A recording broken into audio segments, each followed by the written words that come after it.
आगामी विधानसभा चुनाव को लेकर सत्ताधारी दल भाजपा ने अपनी दूसरी सूची जारी कर दी है।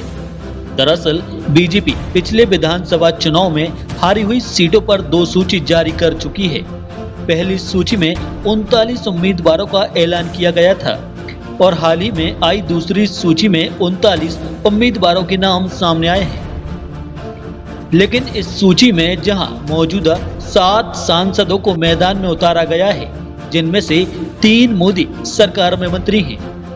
भाजपा की सूची को लेकर पूर्व मंत्री मुकेश नायक ने कहा कि मध्य प्रदेश भाजपा की सरकार जनहितैषी नीतियों पर खरी नहीं उतर पा रही है और उनके पास कोई चुनावी मुद्दा नहीं है, इसलिए वह चेहरे बदलने पर बेबस हैं, परंतु चेहरे बदलने से परिणाम नहीं बदला करते हैं।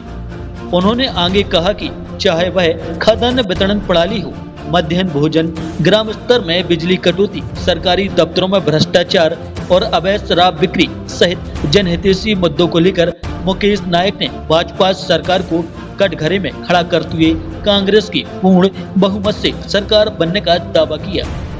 जनता पार्टी की 39 लोगों की दूसरी सूची आई है, आप लोगों ने भी देखी हो। उस सूची से ऐसा लगता है कि शिवराज सिंह चौहान अब बीजेपी के चेहरे इस इलेक्शन में नहीं है। जब अपने मुख्यमंत्री पर ही भरोसा नहीं है तो आप कल्पना कर सकते हैं कि स्टेट में बीजेपी की परफॉर्मेंस को लेकर जो हम लोग बात करते आए हैं वो बिल्कुल प्रामाणिक है। अपने केंद्रीय मंत्रियों को विधानसभा चुनाव में उतारना, लोकसभा सदस्यों को विधानसभा में उतारना, इस बात का प्रमाण है कि प्रोडक्ट वही है, लेवल बदल दिया है और बीजेपी की चेहरे बदलने की पुरानी आदत है। कंटेंट बदलना चाहिए कि चेहरा बदलना चाहिए। मध्य प्रदेश में जो बीजेपी की परफॉर्मेंस है उससे ध्यान हटाने के लिए इस तरह के कैंडिडेट्स को मैदान में उतारा है। आप देखिए कि जितनी हितग्राही मूलक योजनाएं हैं सब में बीजेपी असफल हो गई है। इनकी सार्वजनिक वितरण प्रणाली चकनाचूर हो गई है। मध्याह्न भोजन में, आंगनबाड़ियों में भयंकर किस्म का भ्रष्टाचार है अधिकारियों के स्तर पर। आप सोचिए कि 500 रुपए महीने मध्याह्न भोजन बनाने वाली महिला को मिलता है, 500 रुपए महीने, और 4-4, 5-5 महीने मिलता ही नहीं है। अब वहां जो बच्चों को खाना बनाने वाले लोग हैं उनसे आप गुणवत्ता की उम्मीद कैसे कर सकते हैं, क्वालिटी की? उन्हें कुछ आप दे ही नहीं रहे हैं। पर्याप्त आपके पास जो फूड मटेरियल है उसकी सप्लाई नहीं है। बिजली अगर देहातों में, अभी देखिए यहां बिजली नहीं है, इन्वर्टर चालू है, बिजली अगर देहात में फॉल्ट हो जाए 3-3 दिन ठीक नहीं होता। ट्रांसफार्मर अगर फेल हो जाए तो 2-2 महीने नहीं रखा जाता। 3-3, 4-4 महीने आइडेंटिफाई करके कि सुदूर ग्रामीण अंचल का वो एरिया जहां बहुत देखरेख नहीं होती है, उन एरियाज को आइडेंटिफाई करके, और जहां सबसे ज्यादा गरीब आदमी रहते हैं वहां 3-3, 4-4 महीने का राशन ब्लैक कर दिया जाता है, बांटा नहीं जाता है। दफ्तरों में बिना पैसे के कोई काम नहीं होता, जनता के रूटीन के कोई काम नहीं होते।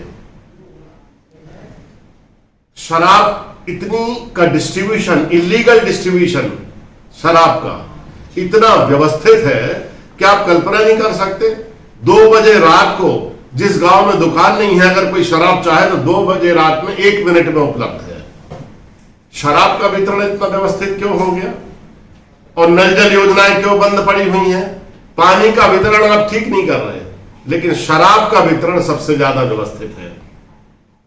इस तरह की नापाक ये सरकार चल रही है और इसके चलते जो दूसरी लिस्ट बीजेपी ने निकाली है उसमें इन्होंने स्टेट लीडरशिप पर कोई भरोसा नहीं जताया है कि अब ये खा पी के इनका पेट भर गया है, अब इनको किनारे करो, दूसरे चेहरे सामने लाओ ताकि जनता की आंखों के ऊपर एक आवरण चढ़ाया जा सके। ये हो रहा मध्य प्रदेश में। लेकिन मुझे पूरा विश्वास है कि चेहरे बदलने से बीजेपी के पाप धुलने वाले नहीं हैं।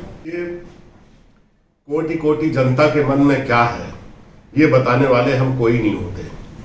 हम तो विश्वास पूर्वक ये कह सकते हैं कि कांग्रेस का जो संगठनात्मक ढांचा है मैदानी स्तर पर वो बहुत सुदृढ़ है आज की तारीख में, और वो पूरी शक्ति और क्षमताओं के साथ इस चुनाव में एक उत्प्रेरक समूह के रूप में सामने आएगा। और हमें पूरा भरोसा है कि 17 साल हो गए बीजेपी की सरकार को बने हुए, और अब जो परिवर्तन की भूख जनता के बीच में दिखाई दे रही है तो कांग्रेस की सरकार मध्य प्रदेश में बनेगी।